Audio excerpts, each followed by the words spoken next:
The responsibility of every man is to try to locate and pinpoint the enemy's position. Therefore, you must look, listen, observe, and pass on any information to the section commander.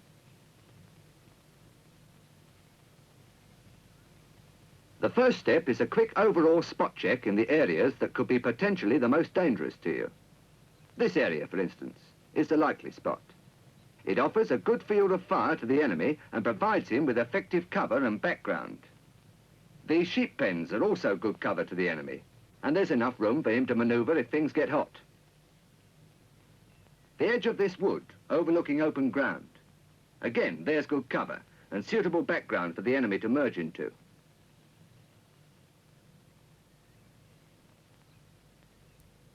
If the spot check is negative, the next step is to divide the area into foreground, middle distance, and distance, so that starting from the foreground and moving from right to left, each part in turn should be scanned thoroughly, making sure that no part of the ground has been missed.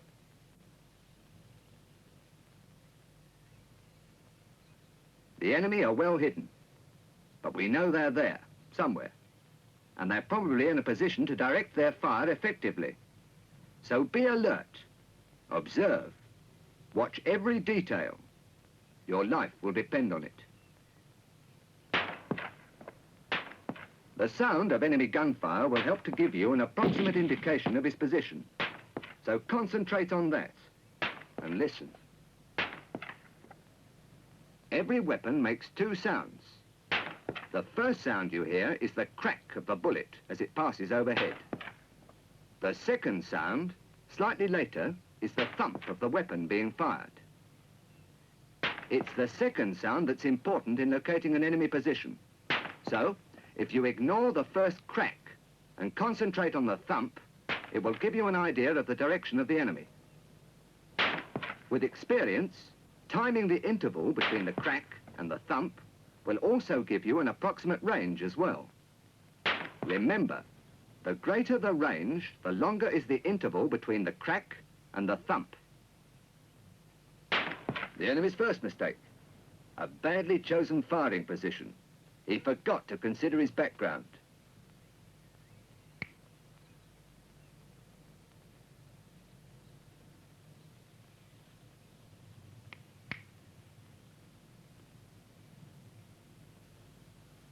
Mistake number 2. Nothing catches the eye quicker than a sudden movement. Mistake number 3. Careless camouflage. Only just the glint from an uncamouflaged helmet, but it's enough to give away another enemy position. So far, so good. But how to find that enemy machine gun? Maybe a taste of his own medicine will draw his fire. Gun group. 200. Straight ahead. Enemy in that area. Fire!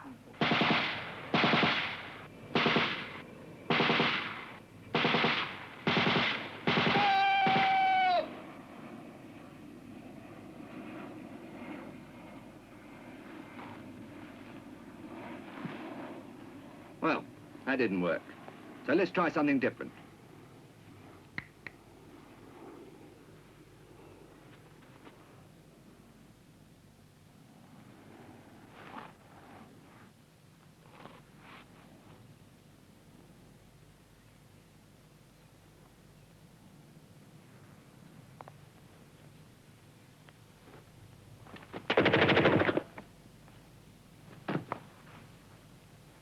Now that we've found the enemy, the next step is to direct our fire effectively onto him. Rifle group. 200. Oak tree. 7 o'clock. Enemy machine gun. Await my order. Gun group. 200. Quarter left. Edge of small wood. Enemy position. Fire!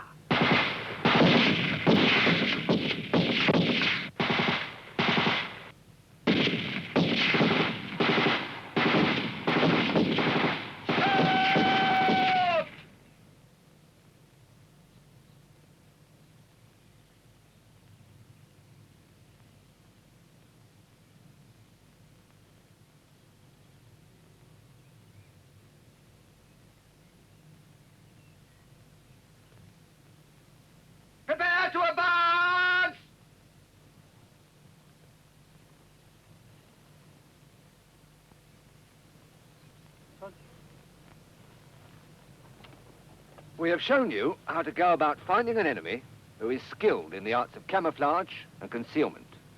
It is vitally important because no matter how good a soldier is at shooting, he is useless if he can't locate the enemy.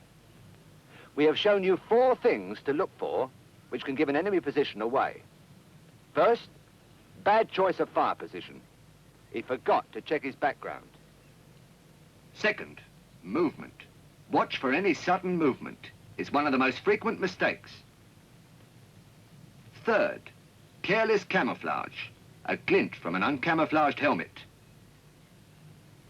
And fourth, well, you saw for yourself how the smoke and flash gave away the position of the machine gun.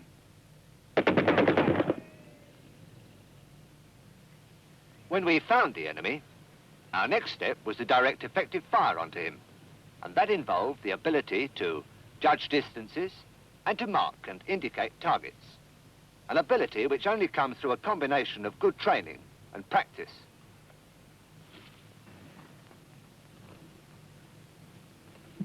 Here at the depot, we can see in more detail exactly how every recruit is trained to mark and indicate targets. A well-trained enemy isn't likely to use obvious cover. So when he moves, we must note carefully where he goes to ground, or we'll lose him. That's why we have our systems of marking targets. It is easier to recognize a given target if you know the area in which the target is likely to be. So your section commander will point out your arc of fire, firstly giving the axis or center of arc. In this case, we'll use the greenhouse with the white gable, like this. He will then give the left and right boundaries. For example, look to the left.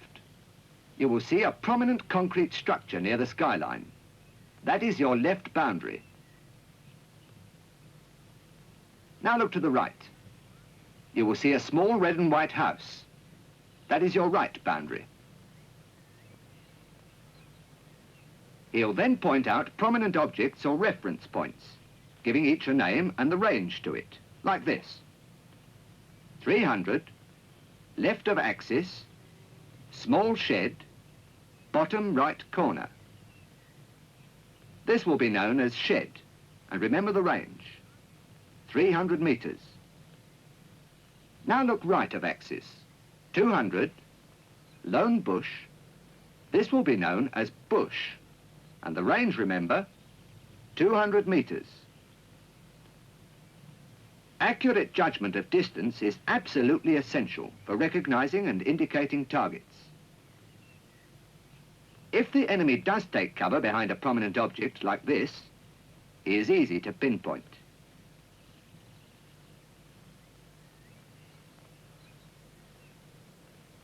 But if he chooses a large patch of cover, his position becomes much more difficult to mark. So it is vital, if you're not to lose him, that you mark his position in relation to a nearby prominent object. Good anticipation is equally important too.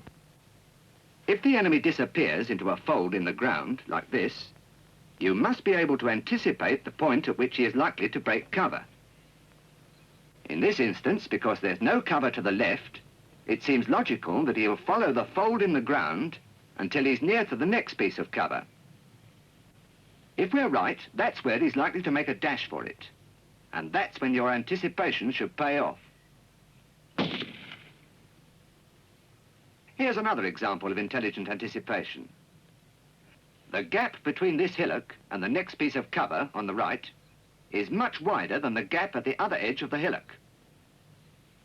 So, it seems likely that he'll make his break between the two. And, wait for it, there he goes. In battle, of course, your enemy rarely appears singly. They're usually in numbers. So, marking their positions when they go to ground is very difficult. You have to be extremely quick. If you do become confused, mark the nearest target as potentially the most dangerous. But if you can, try to cover them all. Then shoot the one that you're certain of killing. When your section commander indicates a target, you must be able to recognize it so that you can shoot at it.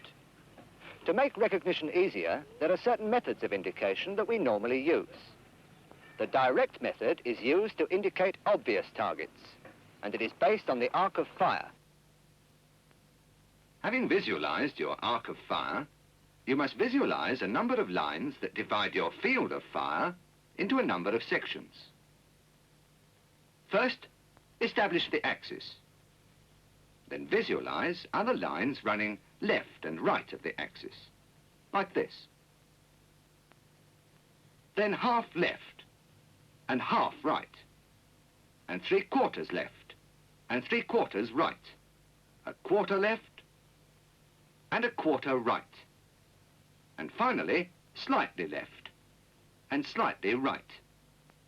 Now, we can engage a target by firstly giving group, then range, indication, and finally the type of fire. Gunner, 200, quarter right, small bush, enemy, fire. Yes, very easy. But how about trying it for yourself, without any help from me? Right? Here we go. Arc of fire as before. Rifle group, 200, quarter left, gate, right end, enemy, fire! Right.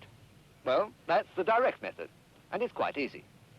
But for less obvious targets, your section commander may use a combination of reference point and direct method.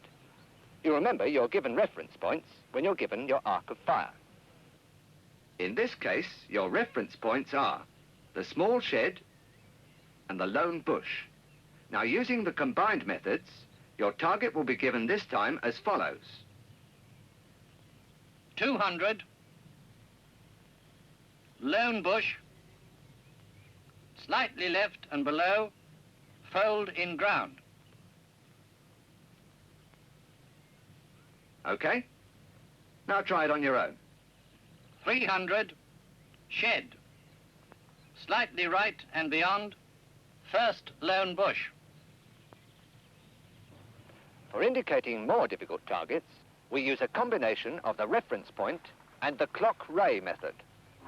For this, you must imagine a clock face standing up on the landscape with its center on a given reference point. This time, as well as being given the range to the target, the reference point, and whether the target is left or right of it, you are also given an approximate hand on the clock face.